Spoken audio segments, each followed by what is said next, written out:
Bom, pessoal, continuando a respeito da convenção do condomínio. A convenção não é imutável, né? Ela pode vir a sofrer alterações aí no decorrer do tempo, posteriormente à constituição do condomínio. Para que sejam possíveis essas alterações, é necessária a a aprovação também por 2/3 das frações ideais do condomínio, ou seja, o voto de condôminos que representem 2/3 das frações ideais do todo. Notem que é um quórum alto, não é fácil modificar a convenção de condomínio, assim como não é fácil modificar a constituição de um país. Vocês sabem que no Brasil, por exemplo, o quórum para emendas constitucionais é qualificado 3/5 nas duas casas. Também em relação à convenção do condomínio, que é a constituição, do edifício, o quórum é qualificado 2/3. Onde eu encontro isso? Artigo 1351 do Código Civil. O 1351 diz que depende da aprovação de 2/3 dos votos dos condôminos a alteração da convenção.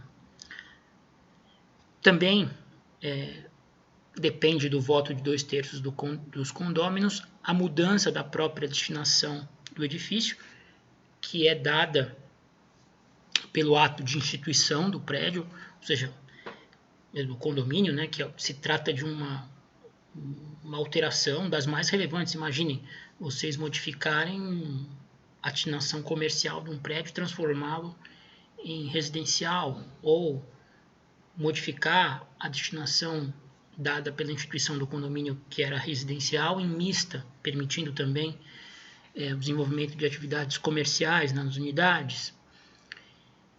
E ainda da própria unidade imobiliária, você mudar a destinação de uma unidade específica. Modificação da convenção e de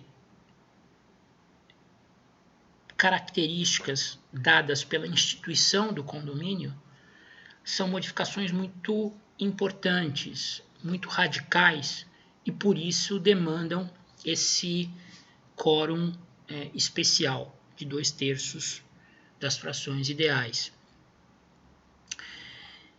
Ainda a respeito da convenção do condomínio, o artigo 1334 do Código Civil estabelece,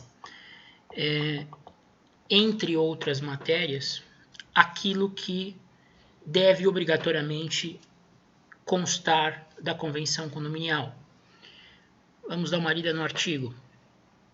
Além das cláusulas referidas no artigo 1332 e das que os interessados houverem por estipular, a convenção determinará: 1. A cota proporcional e o modo de pagamento das contribuições dos condôminos para atender às despesas ordinárias e extraordinárias do prédio, ou seja, é a convenção que vai determinar como é que se calcula a contribuição que cada condômino vai dar para a manutenção da coisa comum.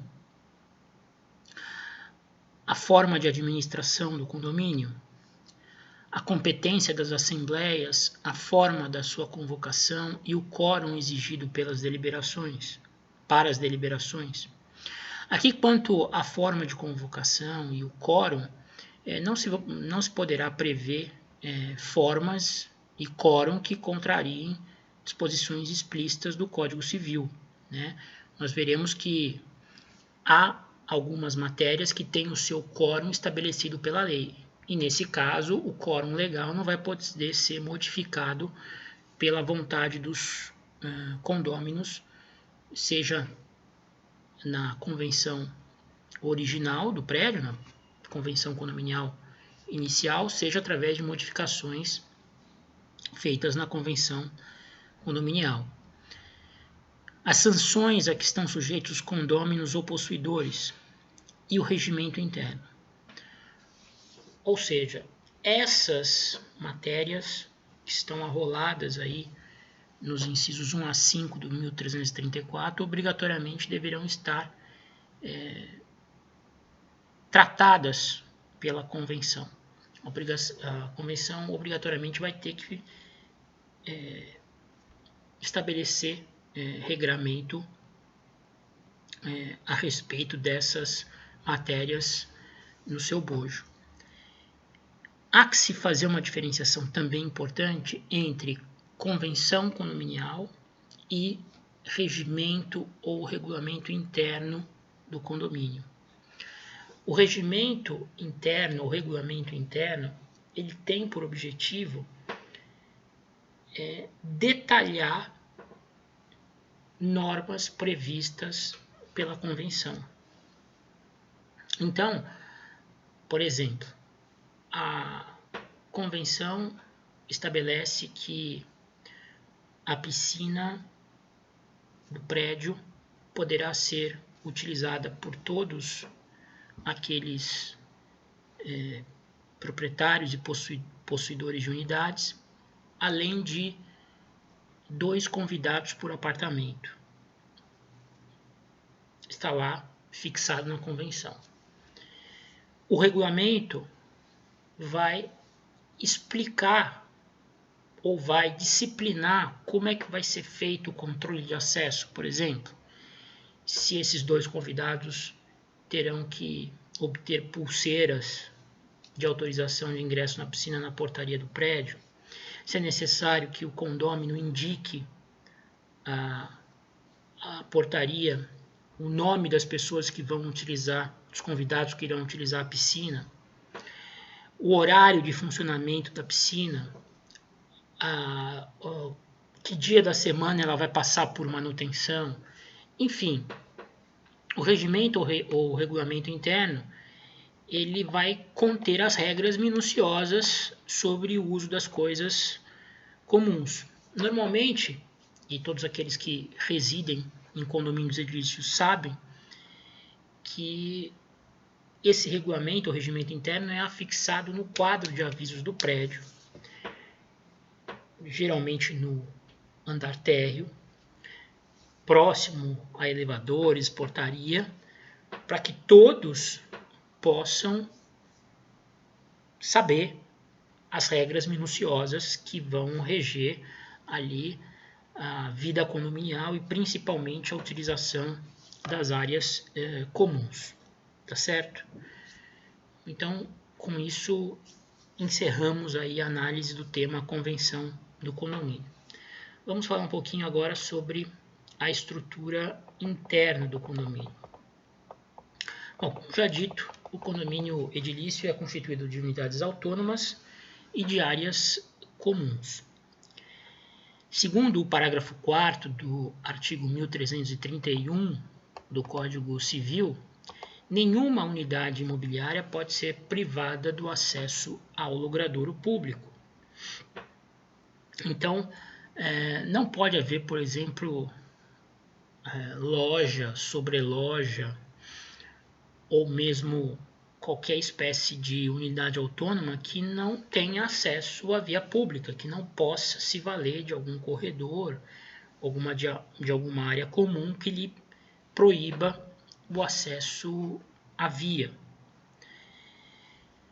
Além disso, cada unidade deverá ter uma designação especial, seja numérica, seja alfabética. Normalmente, as unidades são identificadas por número, né? O primeiro número, né, corresponde geralmente ao pavimento, né? O apartamento 11 significa que a unidade está no primeiro pavimento e a unidade 1 do primeiro pavimento. Mas, enfim, cada condomínio pode se autogerir da melhor forma, do melhor jeito, da melhor maneira de se identificar as unidades. Isso fica a escolha da administração do condomínio. Não há nenhum impedimento para que o proprietário da unidade autônoma possa aliená-la, gravá-la, alugá-la, cedê-la.